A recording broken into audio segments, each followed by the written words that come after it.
Welcome to Naren academy. ವಿದ್ಯಾರ್ಥಿಗಳೇ, ತಮಗೆಲ್ಲ ಗೊತ್ತಿರುವ ಹಾಗೆ ನಮ್ದೊಂದು ಸಂಸ್ಥೆ ಸೋಷಿಯಲ್ ಎಂಟರ್ಪ್ರೈಸಸ್ ಕಾನ್ಸೆಪ್ಟ್ ನಲ್ಲಿ ವಿವಿಧ ಸ್ಪರ್ಧಾತ್ಮಕ ಪರೀಕ್ಷೆಗಳಿಗೆ ತರಬೇತಿ ಕೊಡ್ತಾ ಇದ್ದೇವೆ. ಹಾಗೆ ಯಾವ್ದಾದ್ರು ಒಂದು ಹುದ್ದೆಗಳಿಗೆ ರಿಕ್ರೂಟ್ಮೆಂಟ್ ಅಥವಾ ಆಯ್ಕೆಗಳ ಪ್ರಕಟಣೆ ಮಾಡಿದ್ರೆ ಅದ್ರ ಬಗ್ಗೆ ಮಾಹಿತಿಯನ್ನು ಕೊಡ್ತೇವೆ. ನೋಡಿ, ಇಲ್ಲಿ ಒಂದು ಹೆಡ್ಲೈನ್ ಕೊಟ್ಟಿದ್ದೇನೆ ನಿಮ್ಗೆ. ಅದ್ಭುತವಾಗಿ 9,995 ಇಷ್ಟು ದೊಡ್ಡ ಅಪಾರ ಸಂಖ್ಯೆಯ ಬ್ಯಾಂಕ್ ಉದ್ಯೋಗಕ್ಕೆ ಅವಕಾಶ ಇದೆ. ಆನ್ಲೈನ್ ಅರ್ಜಿ ಸಲ್ಲಿಸಬಹುದು. ಸೊ ಪದವೀಧರ ವಿದ್ಯಾರ್ಥಿಗಳಿಗೆ ಇದೊಂದು ಸಂಪೂರ್ಣ ಅವಕಾಶ. ಇಲ್ಲಿ ಒಂದು ಪಾಯಿಂಟ್ ನೆನ್ಪಿಡಿ, ಪದವಿ ಪೂರ್ಣಗೊಂಡಿರ್ಬೇಕು. ಸರ್, ಈಗ ಫೈನಲ್ ಇಯರ್ ಇದ್ದಾನೆ, ಅರ್ಜಿ ಸಲ್ಲಿಸಬಹುದಾ? ಇಲ್ಲ. ಈ ಪ್ರಕ್ರಿಯೆ ಎಲ್ಲ ಆಯ್ಕೆ ಒಂದು ನಿಗದಿತ ಕಾಲಮಿತಿಯಲ್ಲಿ ಆಗೋದ್ರಿಂದ ಈಗಾಗಲೇ ಪದವಿ ಆಗಿ ನಿಮ್ಮ ಹತ್ರ ಸರ್ಟಿಫಿಕೇಟ್ ಇದ್ದಂತ ಯಾವುದೇ ವಿದ್ಯಾರ್ಥಿ, BA, BCom, BSc ಯಾವುದೇ ಒಂದು ಪದವಿ ಪಡೆದಂತ ವಿದ್ಯಾರ್ಥಿ ಈ ಹುದ್ದೆಗೆ ಅರ್ಜಿ ಸಲ್ಲಿಸಬಹುದು. ನೋಡಿ, ಇಲ್ಲಿ ಒಂದು ಪ್ರಕಟಣೆ ಕೂಡ ಕೊಟ್ಟಿದ್ದೇನೆ. ಈ RRB ಅಂದ್ರೆ ಏನ್ ಸರ್ ಅಂತೇಳಿ, ನ್ಯಾಷನಲೈಸ್ ಬ್ಯಾಂಕಿಗೂ ಇದಕ್ಕೆ ವ್ಯತ್ಯಾಸ ಏನು ಅಂತೇಳಿ ನೋಡಿ ವಿದ್ಯಾರ್ಥಿಗಳೇ. ನಮ್ಮ ದೇಶ ಗ್ರಾಮೀಣ ಪ್ರದೇಶದ ಭಾಗ. ಈ ಗ್ರಾಮೀಣ ಅಭಿವೃದ್ಧಿಗಾಗಿ ಗ್ರಾಮೀಣ ಬ್ಯಾಂಕ್ಗಳು ಒಂದು ಸೃಷ್ಟಿಯಾಗಿದೆ. ಅದು ಭಾರತ ಸರ್ಕಾರ, ಕರ್ನಾಟಕ ಸರ್ಕಾರ ಹಾಗೂ ಸ್ಥಳೀಯ ಎಲ್ಲರೂ ಸೇರ್ಕೊಂಡು ಒಂದು ಪಾಲು ಬಂಡವಾಳ ಆಧಾರದಲ್ಲಿ ನಡೆಯುವಂತ, ಇದು ಕೂಡ ರಾಷ್ಟ್ರೀಕೃತ ಬ್ಯಾಂಕ್ದಷ್ಟು ಹೈಫೈ ಇಲ್ದಿದ್ರು ಕೂಡ ಗ್ರಾಮೀಣ ಮಟ್ಟಕ್ಕೆ ಒಂದು ಅಗತ್ಯ ಇರುವ ಎಲ್ಲ ಸೇವೆಗಳನ್ನು ಒದಗಿಸುವಂತ ಒಂದು ಬ್ಯಾಂಕ್ ಇದು. ಸೊ ಹಾಗಾಗಿ ಗ್ರಾಮೀಣ ಬ್ಯಾಂಕ್ ಅಂತಲೇ ನಾವೆಲ್ಲ ಹೇಳುವಂಥದ್ದು. ಇದು ನಿಮಗೆ ಒಳ್ಳೆ ಸ್ಯಾಲರಿ ಕೂಡ, ಭದ್ರತೆ ಎಲ್ಲ ರಾಷ್ಟ್ರೀಕೃತ ಬ್ಯಾಂಕ್ಗಳಲ್ಲಿ ಹೇಗಿದೆ ಅದೇ ರೀತಿ ಇರುವಂಥದ್ದು. ತುಂಬಾ ಜನರಿಗೆ ಇದು ಸರ್ ರಾಷ್ಟ್ರೀಕೃತ ಬ್ಯಾಂಕ್ ಅಷ್ಟೇ ದೊಡ್ಡ ಬ್ಯಾಂಕ್ ನೋಡಿ. ರಾಷ್ಟ್ರೀಕೃತ ಬ್ಯಾಂಕ್ಗಳು ನಗರ ಕೇಂದ್ರದಲ್ಲಿ ಮತ್ತೊಂದು ಒಂದು ಬೆಳೆಯುತ್ತಿರೋ ಸಿಟಿಗಳಲ್ಲಿ ಇದ್ದಾಗ ಹೈಫೈ ಇರ್ತದೆ. ಇಲ್ಲಿ ಗ್ರಾಮೀಣ ಇರೋದ್ರಿಂದ ಇಲ್ಲಿ ನೋಡ್ಲಿಕ್ಕೆ ನಿಮಗೆ ಎಲ್ಲ ಚಿಕ್ಕದು ಕಂಡ್ರು ಭದ್ರತೆ ಅಂತೂ ಇದ್ದೇ ಇದೆ.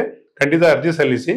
ಸೊ ಇಲ್ಲಿ ಒಂದೊಂದೇ ಪಾಯಿಂಟ್ ನೋಡಿ. ಇಡೀ ಭಾರತದಲ್ಲಿ ಒಂದು ಕನ್ಫ್ಯೂಸ್ ಏನಂತ ಹೇಳಿದ್ರೆ, ಸರ್ ನಾನು ಕರ್ನಾಟಕದಲ್ಲಿ ಬೇರೆ ರಾಜ್ಯಕ್ಕೆ ಸಲ್ಲಿಸಬಹುದಾ, ಮಹಾರಾಷ್ಟ್ರದಲ್ಲಿ ಸಲ್ಲಿಸಬಹುದು? ಖಂಡಿತ ಭಾರತದ ಯಾವ ರಾಜ್ಯವನ್ನ ಆಯ್ಕೆ ಮಾಡ್ಕೊಳ್ಬಹುದು. ಆದ್ರೆ ಒಂದು ವಿಷಯ, ಇದು ಗ್ರಾಮೀಣ ಬ್ಯಾಂಕ್ ಇರೋದ್ರಿಂದ, ಈ ಉದಾಹರಣೆಗೆ ನೀವು ಮಹಾರಾಷ್ಟ್ರದಲ್ಲಿ ಅರ್ಜಿ ಸಲ್ಲಿಸಬೇಕಾದ್ರೆ ಮರಾಠಿ ಭಾಷೆ ಗೊತ್ತಿರ್ಬೇಕು ನಿಮ್ಗೆ. ಕರ್ನಾಟಕದಲ್ಲಿ ಸಲ್ಲಿಸೋದಾದ್ರೆ ಕರ್ನಾಟಕ ಗೊತ್ತಿರ್ಬೇಕು. ಪಕ್ಕದ ಕೇರಳ ರಾಜ್ಯಕ್ಕೆ ಸಲ್ಲಿಸಬೇಕಾದ್ರೆ ಕೇರಳದ್ದು ಭಾಷೆ ಗೊತ್ತಿರ್ಬೇಕು ನಿಮಗೆ, ಮಲಯಾಳಂ ಭಾಷೆ. ಸೊ ಹಾಗಾಗಿ ಭಾರತ ಒಕ್ಕೂಟ ವ್ಯವಸ್ಥೆಯಲ್ಲಿ ಯಾವ ರಾಜ್ಯದಲ್ಲಿಯೂ ನೀವು ಅರ್ಜಿ ಸಲ್ಲಿಸಬಹುದು. ಆದ್ರೆ ಇಲ್ಲಿ ಒಂದು ಆಫೀಸ್ ಅಸಿಸ್ಟೆಂಟ್ ಮತ್ತು ಆಫೀಸರ್ ಅಂತಿದ್ದಾರೆ. 2 ಹುದ್ದೆಗಳಿಗೂ ಏಕಾಗಲೇ ಸಲ್ಲಿಸಬಹುದು. ಯಾವ್ದಾದ್ರು ಒಂದು ಹುದ್ದೆಗೂ ಸಲ್ಲಿಸಬಹುದು, ಯಾವ ರಾಜ್ಯದಲ್ಲೂ ಸಲ್ಲಿಸಬಹುದು. ಬಟ್ ನಮ್ಮ ಕರ್ನಾಟಕದ ವಿದ್ಯಾರ್ಥಿಗಳಿಗೆ ನಾನು ಹೇಳೋದೇನಂತ ಹೇಳಿದ್ರೆ, ಕನ್ನಡ ಭಾಷೆ ನಿಮಗೆ ಚೆನ್ನಾಗಿ ಗೊತ್ತಿರೋದ್ರಿಂದ, ಇಲ್ಲಿಯ ಎಲ್ಲ ಪರಿಸರ ಗೊತ್ತಿರೋದ್ರಿಂದ ಇಲ್ಲಿ ಕರ್ನಾಟಕಕ್ಕೆ ಅರ್ಜಿ ಸಲ್ಲಿಸಿದ್ರು. ಒಂದು ಪಾಯಿಂಟ್. ಇನ್ನೊಂದು ಪಾಯಿಂಟ್ ನೆನ್ಪಿಡಿ, ಇಲ್ಲಿ ಏನು ಅಂತ ಹೇಳಿದ್ರೆ ಆಫೀಸರ್ಸ್ ಹುದ್ದೆಗಳು ಇಲ್ಲ. ಇಲ್ಲಿ ಏನ್ ಮಾಡಿದ್ದಾರೆ ಅಂದ್ರೆ, ನಾನು ಪೂರ್ತಿ ಲಿಸ್ಟ್ ಕೊಟ್ಟಿದ್ದೇನೆ. ಆ ಲಿಸ್ಟ್ ಅಲ್ಲಿ ನೋಡಿ, ನೀವು ಈ ಇಡೀ ಲಿಸ್ಟ್ ಅಲ್ಲಿ ನೋಡಿದಾಗ ಆಫೀಸರ್ ಹುದ್ದೆಗಳ ಸಂಖ್ಯೆ ಇಲ್ಲ. ಮಲ್ಟಿಪರ್ಪಸ್ ಆಫೀಸ್ ಅಸಿಸ್ಟೆಂಟ್, ಮಲ್ಟಿಪರ್ಪಸ್ ಅಂದ್ರೆ ಕ್ಲಾರ್ಕ್ ಹುದ್ದೆನೆ. ಬೇರೆ ಬೇರೆ ಕೆಲಸಗಳನ್ನು ಮಾಡ್ಬೋದು ನೀವು. ಒಂದ್ ದಿವಸ ಕ್ಯಾಶಿಗೆ ಕೂತ್ಕೊಳ್ಬಹುದು, ಒಂದ್ ದಿವಸ ಇನ್ನೊಂದು ಕೆಲಸ ಮಾಡ್ಬೋದು. ಹೀಗೆ ಮಲ್ಟಿಪರ್ಪಸ್ ಅಂದ್ರೆ ಬಹುವಿಧದ ಕೆಲಸಗಳನ್ನು ಕೊಡ್ತಾರೆ ನಿಮಗೆ. ನೀವು ಕ್ಯಾಶಿಗೆ ಕೂತ್ಕೊಂಡು ಕ್ಯಾಶಲ್ಲಿ ಕೂತ್ಕೊಂಡು ಕ್ಯಾಶ್ ಡೆಲಿವರಿ ಮಾಡ್ಬೇಕಾಗ್ತದೆ. ಹಾಗೆ ಸೊ ಆ ಒಂದು ಕ್ಲಾರ್ಕ್ ಹುದ್ದೆ ಅವ್ರ ಹೆಸರು ಹಾಕಿಕೊಟ್ಟಿದ್ದಾರೆ, ಆಫೀಸ್ ಅಸಿಸ್ಟೆಂಟ್ ಮಲ್ಟಿಪರ್ಪಸ್. ಅದು ಕನ್ಫ್ಯೂಸ್ ಮಾಡ್ಕೊಳ್ಬೇಡಿ. ಇಷ್ಟನ್ನು ಹೇಳ್ತಾ ಒಂದೊಂದೇ ಪಾಯಿಂಟ್ ನೋಡ್ತಾ ಹೋಗುವ. ಖಂಡಿತ ಇದು ನಿಮ್ಗೆ ಸಹಕಾರಿ ಆಗ್ತದೆ. ಒಂದೊಂದೇ ಪಾಯಿಂಟ್ ಒನ್ ಬೈ ನೋಡುವ. ಇಲ್ಲಿ ನೋಡಿ ವಿದ್ಯಾರ್ಥಿಗಳಿಗೆ, ಇಡೀ ಭಾರತದಂತ ಹುದ್ದೆಗಳ ಸಂಖ್ಯೆ ಎಷ್ಟಿದೆ ಅಂದ್ರೆ 9,995. ಇದೊಂದು ಪಾಯಿಂಟ್ ನೋಟ್ ಮಾಡ್ಕೊಳ್ಳಿ. ಭರ್ತಿ ಮಾಡುವ ಸಂಸ್ಥೆ ಯಾವುದು ಅಂತೇಳಿ ನೋಡಿ. ನಮ್ಮ ಕರ್ನಾಟಕ ಸರ್ಕಾರದಲ್ಲಿ ಭರ್ತಿ ಮಾಡುವ ಸಂಸ್ಥೆ 2 ಇದೆ. ಕರ್ನಾಟಕ ಸರ್ಕಾರದ ಯಾವುದೇ ಜಾಬ್, KPSC, ಇನ್ನೊಂದು KEA, Karnataka examination authority. Karnataka ಸರ್ಕಾರ ಅವರಿಗೆ ಹೇಳಿದಾಗ ಅವರು ಭರ್ತಿ ಮಾಡಿ ಕೊಡ್ತಾರೆ. ಅದು ಆಯ್ಕೆ ಪ್ರಕ್ರಿಯೆ ಆಗ್ತದೆ. ಹಾಗೆ ಬ್ಯಾಂಕ್ಗಳು, ರಾಷ್ಟ್ರೀಕೃತ ಬ್ಯಾಂಕ್ ಆಗಿರ್ಬೋದು, RRB ಆಗಿರ್ಬೋದು, ಇದೆಲ್ಲ ಮಾಡುವಂತ ಒಂದು ವ್ಯವಸ್ಥೆ, ಸಂಸ್ಥೆ ಹೆಸರು ಯಾವುದಂದ್ರೆ IBPS. ಅಲ್ಲಿ ಕೊಟ್ಟಿದ್ದೇನೆ ನೋಡಿ. IBPS ಫುಲ್ ಫಾರ್ಮ್ ಏನು ಅಂದ್ರೆ institute of banking personal selection ಮಾಡಿ ಪಟ್ಟಿ ಕೊಡ್ತಾರೆ. ಅಲ್ಲಿ ನಿಮಗೆ ಜಾಬ್ ಆಗ್ತದೆ ಅಷ್ಟೇ. ಇವ್ರ ಕೆಲಸ ಎಕ್ಸಾಮ್ಗಳನ್ನು ಕಂಡಕ್ಟ್ ಮಾಡಿ ಆ ರ್ಯಾಂಕ್ ಆಧಾರಿತ ಪಟ್ಟಿಯನ್ನು ಕೊಟ್ಟಾಗ ತಮಗೆ ಬೇಕಾದ ಆಯ್ಕೆಯಾದ ಅಭ್ಯರ್ಥಿಗಳಿಗೆ ಅವರು ಡಾಕ್ಯುಮೆಂಟ್ ವೆರಿಫಿಕೇಶನ್ ಮಾಡಿ ತಗೊಳ್ಳುವಂತ ಪ್ರಕ್ರಿಯೆ ಇದು. ಸೊ ರಾಷ್ಟ್ರೀಕೃತ ಬ್ಯಾಂಕ್ಗಳನ್ನು ಮಾಡ್ತದೆ. ಒಂದು ನೆನ್ಪಿಡಿ ಸರ್, SBIಗೆ ಸಪರೇಟ್ ಒಂದು ಅವರೇ ತಮ್ಮದೇ ಆದ ಒಂದು ರಿಕ್ರೂಟ್ಮೆಂಟ್ ಏಜೆನ್ಸಿಯನ್ನು ಮಾಡ್ಕೊಂಡಿದ್ದಾರೆ. SBI ಮಾತ್ರ. ಬಾಕಿ ಎಲ್ಲ ರಾಷ್ಟ್ರೀಕೃತ ಬ್ಯಾಂಕ್ಗಳು IBPS ಅಲ್ಲಿ ಮಾಡ್ತದೆ. RRB ಕೂಡ ಇವರೇ ಭರ್ತಿ ಮಾಡ್ತಾರೆ. ಅದು ಸಂಸ್ಥೆ ಹೆಸರು. ವೆಬ್ಸೈಟ್ ಕೂಡ ಕೊಟ್ಟಿದ್ದೇನೆ, ಅದು ಕೂಡ ನೋಡ್ಕೊಳ್ಳಿ. ಖಂಡಿತ ನಿಮಗೆ ಈ ವೆಬ್ಸೈಟ್ ನಿಮಗೆ ಹೆಲ್ಪ್ ಆಗ್ತದೆ. ಸೊ ಇಲ್ಲಿ ಹುದ್ದೆಗಳ ಸಂಖ್ಯೆ ಎಷ್ಟು ಅಂತ ಹೇಳಿ ನಾನು ವರ್ಗವಾರ ಕೊಟ್ಟಿದ್ದೇನೆ. ಬ್ಯಾಂಕ್ ಕ್ಲಾರ್ಕ್, ಅದಕ್ಕೆ ಆಫೀಸ್ ಅಸಿಸ್ಟೆಂಟ್ ಮಲ್ಟಿಪರ್ಪಸ್ ಅಂತ ಹೇಳ್ತಾರೆ, 5,585 ಇಡೀ ಭಾರತದಾದ್ಯಂತ. ಕರ್ನಾಟಕದಲ್ಲಿ ಎಷ್ಟಿದೆ ಅಂತ ನಾನು ಮುಂದಿನ ಸ್ಲೈಡ್ ಅಲ್ಲಿ ಹೇಳ್ತಾ ಇದ್ದೇನೆ.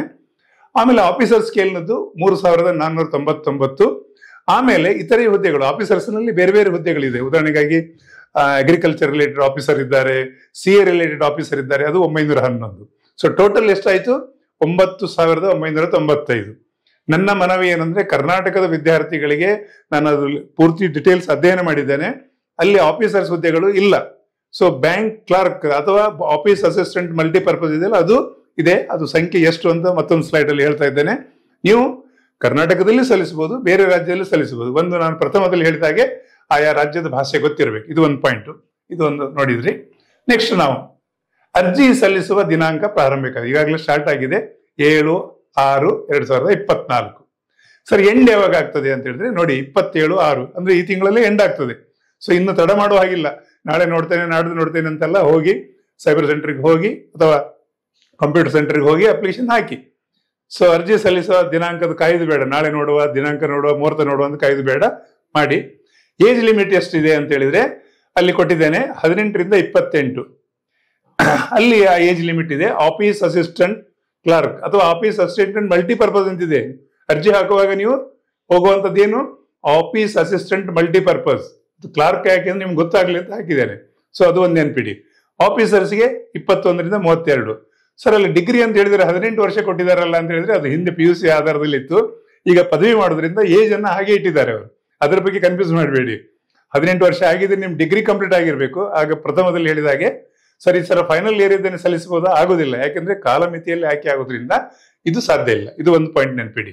ಸೊ ನೆಕ್ಸ್ಟ್ ಪಾಯಿಂಟ್, ಸರ್ ಈಗ ಏನಾದ್ರೂ ಸಡಿಲಿಕೆ ಇದೆಯಾ ವಿವಿಧ ವರ್ಗದವರಿಗೆ? ಎಸ್, OBC ಅವರಿಗೆ 3 ವರ್ಷ ಹೆಚ್ಚುವರಿ ಸಡಿಲಿಕೆ ಇದೆ, SC/ST ಗೆ 5 ವರ್ಷ ಇದೆ, ವಿಕಲಚೇತನರಿಗೆ 10 ವರ್ಷ ಸಡಿಲಿಕೆ ಇದೆ, ಹಾಗೆ ಬೇರೆ ಬೇರೆ ವರ್ಗಕ್ಕಿದೆ. ಇಲ್ಲಿ ನಿಮ್ಗೆ ಈ ವಿಷಯವನ್ನು ಕೊಟ್ಟಿದ್ದಾನೆ, ಇದೊಂದು ನೋಡ್ಕೊಳ್ಳಿ. ರೈಟ್. ನೆಕ್ಸ್ಟ್ ಪಾಯಿಂಟ್, ಇದೊಂದು ಶೈಕ್ಷಣಿಕ ಅರ್ಹತೆ. ಸರ್ ಏನು ಪದವಿ ಆಗಿರ್ಬೇಕು ಅಂತ ಹೇಳಿದ್ರೆ ಯಾವುದೇ ಪದವಿ ಆಗಿರ್ಬೋದು, BA, BCom, BSc ಯಾವುದೇ ಪದವಿ ಆದವರು ಇದಕ್ಕೆ ಹುದ್ದೆಗೆ ಅರ್ಜಿ ಸಲ್ಲಿಸಬಹುದು. ಸರ್ ಇದರಲ್ಲಿ ಮಾರ್ಕ್ಸ್ ಏನಾದ್ರು ತೆಗಿಬೇಕಾ, ಇಷ್ಟೇ ಪಾಸ್ ಇರ್ಬೇಕಂತ ಇಲ್ಲ. ಪದವಿಯಲ್ಲಿ ನೀವು ಜಸ್ಟ್ ಪಾಸ್ ಕ್ಲಾಸ್ ಓಕೆ, 90 ಕೊಡೋ ಓಕೆ. ಅಲ್ಲಿ ಎಷ್ಟು ಪಾಸ್ ತೆಗೆದಿರಂತೆಲ್ಲ ಆ ಎಕ್ಸಾಮ್ ಪಾಸ್ ಆಗ್ಬೇಕು. ಆ ಎಕ್ಸಾಮ್ ಪಾಸ್ ಆದ್ಮೇಲೆ ಜಾಬ್ ಸಿಕ್ಕುವಂಥದ್ದು. ಹಾಗಾಗಿ ನಿಮ್ಗೆ ಡಿಗ್ರಿ ಯಾವುದೇ ಆಗಿರ್ಬೋದು, BA, BSc, BCom, BBA, BCA ಯಾವುದೇ ಇದೆ, ಡಾಕ್ಟರ್, ಇಂಜಿನಿಯರ್ ಯಾವುದೋ ಆಗ್ಬೋದು. ಪದವಿ ಅಂತೇಳಿ ನಾನು ಇನ್ನೊಂದು ಪಾಯಿಂಟ್ ಕೊಟ್ಟಿದ್ದೇನೆ, ಅಂಗೀಕೃತ ವಿಶ್ವವಿದ್ಯಾಲಯದಿಂದ ಮಾನ್ಯತೆ ಪಡೆದ ಯಾವುದೇ ಪದವಿ. ಸೊ ಕ್ಲಿಯರ್ ಆಯ್ತು. ಎನಿ ಡಿಗ್ರಿ ಅಲ್ಲಿ ಇಂಗ್ಲಿಷ್ ಅಲ್ಲಿ ಕೂಡ ಕೊಟ್ಟಿದ್ದೇನೆ. ಇನ್ನೊಂದು ಪಾಯಿಂಟ್ ಇಲ್ಲಿ ಕೊಟ್ಟಿದ್ದೇನೆ ನಿಮ್ಗೆ, ಏನು ಶುಲ್ಕ ಅಂತೇಳಿ. ಸಾಮಾನ್ಯ ಅಭ್ಯರ್ಥಿಗೆ ₹850 ಇದೆ, OBC, SC/ST ಅವರಿಗೆ ಮತ್ತು ವಿಕಲಚೇತನರಿಗೆ ₹175. ಇದೊಂದು ಕೂಡ ನೆನ್ಪಿಟ್ಕೊಳ್ಳಿ. ಸೊ ನೆಕ್ಸ್ಟ್ ಪಾಯಿಂಟ್, ಈಗ ಸ್ಟ್ರಕ್ಚರ್ ಆಫ್ ಎಕ್ಸಾಮ್ ಹೇಗಿದೆ ಅಂತೇಳಿ, ಯಾವ ರೀತಿ ಎಕ್ಸಾಮ್ ಮಾಡ್ತಾರೆ ಅಂತ ಹೇಳಿ ನೋಡಿ. ನಾನು ಆಗ ಪ್ರಥಮದಲ್ಲಿ ಹೇಳಿದಾಗ ಆಫೀಸ್ ಅಸಿಸ್ಟೆಂಟ್ ಮಲ್ಟಿಪರ್ಪಸ್ ಕೊಟ್ಟಿದ್ದೇನೆ ನೋಡಿ, ಅದು ಕ್ಲಾರ್ಕ್ ಅಂತ ನಾವೇನು ಹೇಳ್ತೇವೆ. ಈ ಎಕ್ಸಾಮ್ 2 ಹಂತದಲ್ಲಿ ಇರುತ್ತೆ, ಒಂದು ಪ್ರಿಲಿಮಿನರಿ, ಇನ್ನೊಂದು ಮೇನ್ಸ್. ಪ್ರಿಲಿಮ್ಸ್ ನಿಮಗೆ ಆಯ್ಕೆ ಹೇಗೆ ಅಂದ್ರೆ ನೀವು ಸೂಕ್ತ ಇದ್ದೀರಾ ಅಂತೇಳಿ ಪ್ರಾಥಮಿಕ ಪರೀಕ್ಷೆ ಮಾಡ್ತಾರೆ. ಮೇನ್ಸ್ ನಿಂದ ನಿಮ್ಗೆ ಆಯ್ಕೆ ಆಗುವಂಥದ್ದು 2 ಹಂತ ನಿಮ್ಮದು, ಇಂಟರ್ವ್ಯೂ ಇರೋದಿಲ್ಲ. ಆಫೀಸರ್ ಹುದ್ದೆಗೆ 3 ಹಂತ ಇದೆ, ಅಲ್ಲಿ ಪ್ರಿಲಿಮ್ಸ್ ಇದೆ, ಮೇನ್ಸ್ ಇದೆ, ಮತ್ತೆ ಇಂಟರ್ವ್ಯೂ ಇದೆ. ಸೊ ಕರ್ನಾಟಕದಲ್ಲಿ ಆಫೀಸರ್ ಹುದ್ದೆಗಳು ಇರದೇ ಇರೋದ್ರಿಂದ ನಾನು ಕರ್ನಾಟಕದ ಮುಖ್ಯವಾಗಿ ವಿದ್ಯಾರ್ಥಿಗಳಿಗೆ ಮನವಿ ಮಾಡೋದಂದ್ರೆ ಈ ಹುದ್ದೆಗಳಿಗೆ ಅರ್ಜಿ ಸಲ್ಲಿಸಿ. ಯಾವುದು? Office assistant multipurpose. ಇದು ನಿಮ್ಗೆ ಸೂಕ್ತ ಆಗ್ತದೆ. ಯಾಕಂದ್ರೆ ನಾನು ಎಲ್ಲ ಡೀಟೇಲ್ಸ್ ಅಧ್ಯಯನ ಮಾಡಿದ್ದೇನೆ. ಇಲ್ಲ ಸರ್ ನಾನು ಮಹಾರಾಷ್ಟ್ರದಲ್ಲಿ ಆಫೀಸರ್, ಖಂಡಿತ ನೀವು ಅರ್ಜಿ ಸಲ್ಲಿಸಿ, ನಾನು ಹೇಳುದು ಅಷ್ಟೇ. ಸೊ ಒಂದು ಪಾಯಿಂಟ್. ನೆಕ್ಸ್ಟ್ ಪಾಯಿಂಟ್, ಪರೀಕ್ಷಾ ವಿಷಯ ಏನಿರ್ತದೆ ಅದು ಕೊಟ್ಟಿದ್ದೇನೆ ನಿಮ್ಗೆ. ಎಲ್ಲ ಯಾರಿಗೆ ಮ್ಯಾಥಮೆಟಿಕ್ಸ್ ಗೊತ್ತಿದೆ, ಅರ್ಥಮೆಟಿಕ್ ಗೊತ್ತಿದೆ, ಡಾಟಾ ಅನಾಲಿಸಿಸ್ ಗೊತ್ತಿದೆ, ಅವರು ಮಾತ್ರ ಇದು ಪಾಸ್ ಆಗ್ಬೋದು. ಸರ್ ಅವರು ಯಾಕೆ ಅಂದ್ರೆ ನಾವು ಪ್ರಯತ್ನ ಮಾಡಿದ್ರೆ ನಾವು ಪಾಸ್ ಆಗ್ಬೋದು, ಯಾರು ಕೂಡ ಆಗ್ಬೋದು. BA, BCom ಯಾರು ಕೂಡ ಪಾಸ್ ಆಗ್ಬೋದು. ಪ್ರಯತ್ನ ಮಾಡ್ಬೇಕು, ಶ್ರಮ ಪಟ್ಟರೆ ಮಾತ್ರ ಆಗುವಂಥದ್ದು. ಆಮೇಲೆ ಇಲ್ಲಿ ನೋಡಿ, ಆಫೀಸ್ ಅಸಿಸ್ಟೆಂಟ್ಗೆ ಪ್ರಿಲಿಮಿನರಿ ಎಕ್ಸಾಮ್ ನಲ್ಲಿ ಏನಿದೆ ಪ್ಯಾಟರ್ನ್ ಕೊಟ್ಟಿದ್ದೇನೆ. ಅಲ್ಲಿ ರೀಸನಿಂಗ್ 40 ಪ್ರಶ್ನೆ ಇದೆ, 40 ಮಾರ್ಕ್ಸ್ ಇದೆ. ಆಮೇಲೆ ನಿಮ್ಗೆ ಅಬಿಲಿಟಿಗೆ 40 ಪ್ರಶ್ನೆ ಇದೆ, 40 ಮಾರ್ಕ್ಸ್ ಇದೆ. ಇಲ್ಲಿ ಇನ್ನೊಂದು ಏನ್ ಕೊಟ್ಟಿದ್ದಾರೆ ಅಂತ ಹೇಳಿದ್ರೆ, ಪ್ರತಿ ತಪ್ಪು ಉತ್ತರಕ್ಕೆ 0.25 ಮೈನಸ್ ಆಗ್ತದೆ. ಅದು ಕೂಡ ಒಂದು ನೆನ್ಪಿಟ್ಕೊಳ್ಳಿ. ಮಲ್ಟಿಪರ್ಪಸ್ ಚಾಯ್ಸ್ ಅಬ್ಜೆಕ್ಟಿವ್ ಟೈಪ್ ಇದೆ, ಒಂದಾಯ್ತು.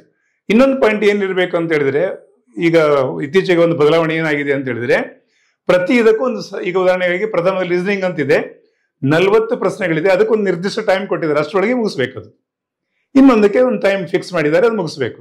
ಮೊದಲು ಹೇಗಿತ್ತು ಅಂದ್ರೆ 2ಕ್ಕೂ ಒಂದೇ ಟೈಮ್ ಇತ್ತು, ನೀವು ಯಾವ್ದು ಬೇಕಾದ್ರೂ ನಿಮ್ಗೆ ಯಾವ್ದ್ರಲ್ಲಿ ಸ್ಟ್ರಾಂಗ್ ಇದ್ದೀರಿ ಅದರಲ್ಲಿ ನೀವು ಮಾಡ್ಬೋದಿತ್ತು. ಈಗ ಹಾಗಿಲ್ಲ, ಪ್ರತಿ ಒಂದು ವಿಷಯಕ್ಕೂ ಒಂದು ಟೈಮಿಂಗ್ ಅಂತ ಫಿಕ್ಸ್ ಮಾಡಿದ್ದಾರೆ.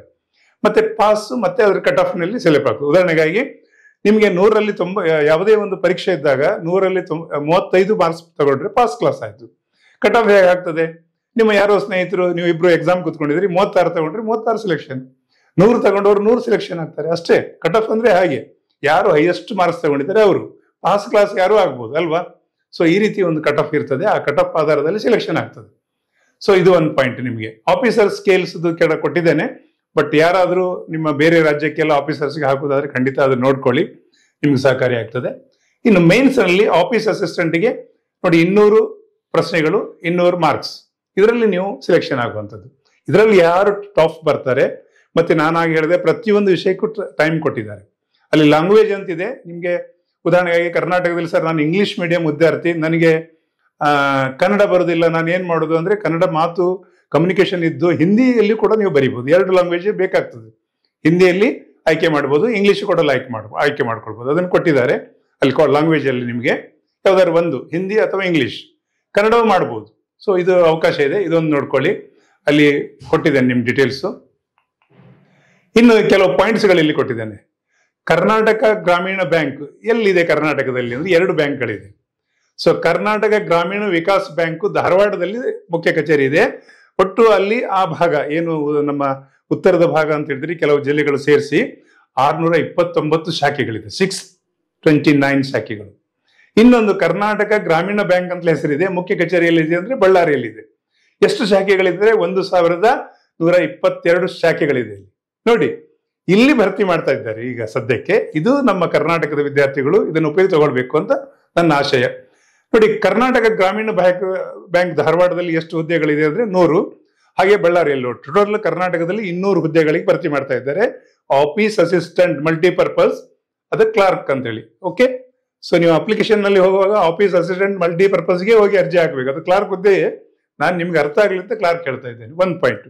ವರ್ಗವಾರು ಕೂಡ ಕೊಟ್ಟಿದ್ದಾರೆ, ಅಲ್ಲಿ ಕೊಟ್ಟಿದ್ದೇನೆ ನೋಡಿ. ಎಸ್ಸಿಗೆ 16, ಎಲ್ಲಿ ಕರ್ನಾಟಕ ಗ್ರಾಮೀಣ ವಿಕಾಸ್ ಬ್ಯಾಂಕ್ ನಲ್ಲಿ, ಎಸ್ಟಿಗೆ 17, ಒಬಿಸಿಗೆ 27, EWS ಅಂದ್ರೆ ಎಕನಾಮಿಕಲ್ ವೀಕರ್ ಸೆಕ್ಷನ್ಗೆ 10, ಆಮೇಲೆ ಜನರಲ್ಗೆ 40 ಇದೆ, ಆಮೇಲೆ ವಿಶೇಷ ಚೇತನರಿಗೆ 18 ಇದೆ. ಇದು ಸಿಂಪಲ್ ವರ್ಗೀಕರಣ.